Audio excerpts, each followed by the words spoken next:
good afternoon everyone আশা কৰোঁ সকলো ভালে আছে কুশলে আছে আজি এই অন্য এটি ৰেচিপি লৈ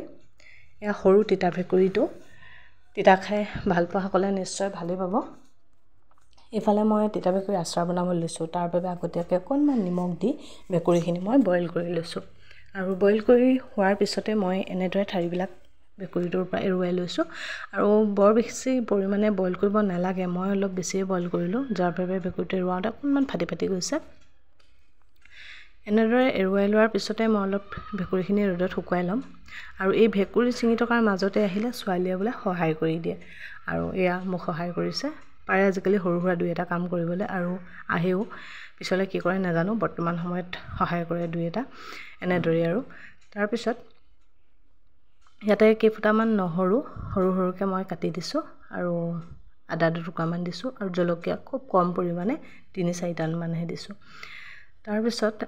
নিমখটো বইল কৰোতে দিছিলো যেহেতু হলেও নিমখটো অলপ কম হোৱাৰ বাবে আৰু অকমান নিমখ দিছো আৰু অলপ হালধি এনেদৰে মিক্স কৰি প্ৰায় 2 ঘণ্টামান সময় মই ৰ'দত শুকুৱাই লৈছো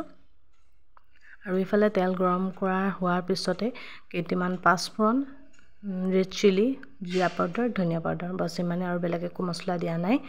তাৰ পিছতে ভেকুৰীখিনি ইয়াত দি অলপ সময় কম জুইত ভাজি দিছো এনেদৰে ভাজিলে ভেকুৰী দিনখিনি অলপ দিন যায় মানে খুব বেয়া নহয় কেতিয়াবা খুব সোনকালে কিছু মাছ বেয়া হৈ যোৱা দেখা যায় সেইবাবে মই প্ৰায় 2-3 মিনিট সময় ভাজিছো বুলি ক'ব পাৰি আৰু এফালে কেইটামান গোটা চফখিনি মিহি কৰি দিবও পাৰি কিন্তু মই মিহি কৰিবলৈ থাকি গ'ল আচলতে মিহি কৰা নহ'ল সেইবাবে মই এনেদৰে গোটাকে দিছো আৰু ইয়াতে অকণমান ভিনেগাৰ দি দিছো আৰু এয়া হৈ গ'ল ইয়াতে তিতা যিসকলে খাই ভাল পায় তেওঁলোকে যদি বনাই খোৱা নাই খাই চাব ভাল পাব